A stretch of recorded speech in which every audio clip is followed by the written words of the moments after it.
क्या सच में अमेरिका के राष्ट्रपति ने पाकिस्तान के प्रधानमंत्री की जान बचाई?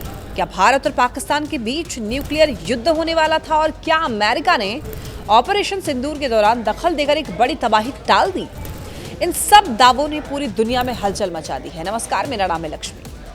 देखिए, अमेरिकी राष्ट्रपति डोनाल्ड ट्रंप ने अपने स्टेट ऑफ द यूनियन संबोधन में ऐसा दावा किया जिसने भारत, पाकिस्तान और वैश्विक राजनीति को चर्चा के केंद्र में ला दिया है। लेकिन सवाल है, क्या ये सच है? भारत ने इन दावों पर क्या कहा और आखिर स्टेट ऑफ द यूनियन भाषण में ट्रंप ने और क्या कुछ कहा है? आज के इस वीडियो में हम लोग इसी पूरे मामले पर विस्तार से बात करेंगे।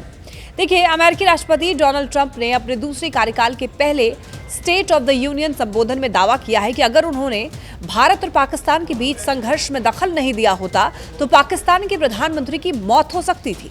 उन्होंने कहा कि भारत पाकिस्तान के बीच न्यूक्लियर टकराव की स्थिति बन रही थी और उनके हस्तक्षेप से ये टल गया। ट्रंप ने यह भी कहा कि उनके पहले 10 महीने में उन्होंने 8 युद्ध खत्म किए और एक संभावित परमाणु युद्ध को रोका।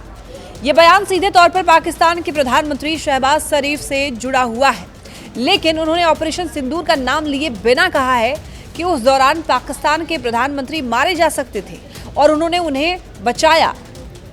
यहां कहानी देखिए बड़ी दिलचस्प हो जाती है। भारत सरकार ने ट्रंप के इस दावे को स्वीकार नहीं किया है। भारत का कहना है कि सीज फायर या तनाव कम करने की प्रक्रिया द्विपक्षीय स्तर पर हुई, किसी तीसरे देश के दबाव या हस्तक्षेप से नहीं। यानी अमेरिका और ट्रंप के दावे को भारत ने औपचारिक रूप से नहीं माना है। तो सवाल ये उठता है, क्या यह कूटनीतिक बयान है या फिर घरेलू राजनीति के लिए दिया गया दावा? अब थोड़ा समझ लेते हैं कि यह भाषण इतना ज्यादा महत्वपूर्ण क्यों है। देखिए, state of the union America में राष्ट्रपति का वार्षिक संबोधन होता है जिसमें वो कांग्रेस के सामने देश की स्थिति और अपनी उपलब्धियां गिनवाते हैं। तो इस बार ये ट्रंप के दूसरे कार्यकाल का पहला वार्षिक संबोधन था और उन्होंने इसे अपनी उपलब्धियों का बड़ा मंच बनाया। ट्रंप ने दावा किया कि उनके नेतृत्व में अमेरिका ने ऐसा बदलाव देखा है जैसा पहले कभी नहीं देखा।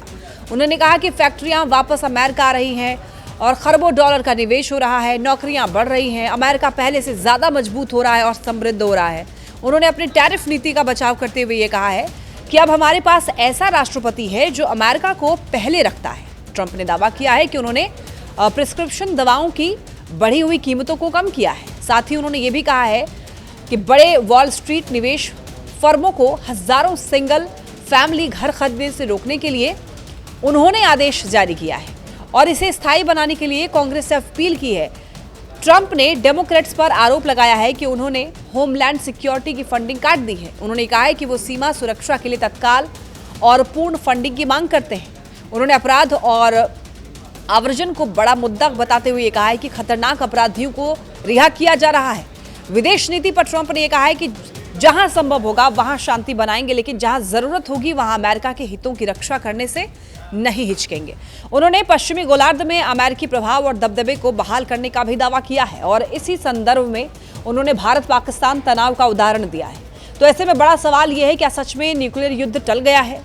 अब सबसे अहम सवाल ये, क्या वाकई भारत और पाकिस्तान न्यूक्लियर युद्ध के करीब थे? क्या अमेरिकी हस्तक्षेप से स्थिति सुधरी है या ये बयान अमेरिकी घरेलू राजनीति का हिस्सा है? खैर, ध्यान देने वाली बात यह है कि हाल के महीने में ट्रंप कई बार ये दावा दोहरा चुके हैं कि उन्होंने ही भारत और पाकिस्तान तनाव रोका है, लेकिन आधिकारिक तौर पर भारत ने इसे स्वीकार नहीं किया है। इसीलिए सच्चाई शायद इन दावों और कूटनीतिक बयानबाजी के बीच कहीं छिपी हुई है। तो कुल मिलाकर ट्रंप का ये दावा सिर्फ एक बयान नहीं बल्कि एक बड़ा राजनीतिक मैसेज भी है। मैसेज ये कि वो खुद को वैश्विक शांति स्थापित करने वाला नेता दिखाना चाहते हैं, घरेलू मोर्चे पर भी अपनी उपलब्धियां मजबूत करना चाहते हैं और अंतर्राष्ट्रीय स्तर पर अमेरिका की भूमिका को फिर से स्थापित करना चाहते हैं। लेकिन क्या इतिहास उनके इस दावे को सही ठहराएगा? क्या भारत और पाकिस्तान इस पर कोई आधिकारिक प्रतिक्रिया देंगे? और क्या आने वाले समय में इस दावे के और सबूत सामने आएंगे? खैर, आप क्या सोचते हैं? क्या ट्रंप का ये दावा सही है या फिर ये सिर्फ और सिर्फ राजनीतिक बयान है? अपनी राय कमेंट पर जरूर दें। वीडियो पसंद आया हो तो इसे लाइक करें, शेयर करें और चैनल को सब्सक्राइब करना ना भूलें। धन्यवाद।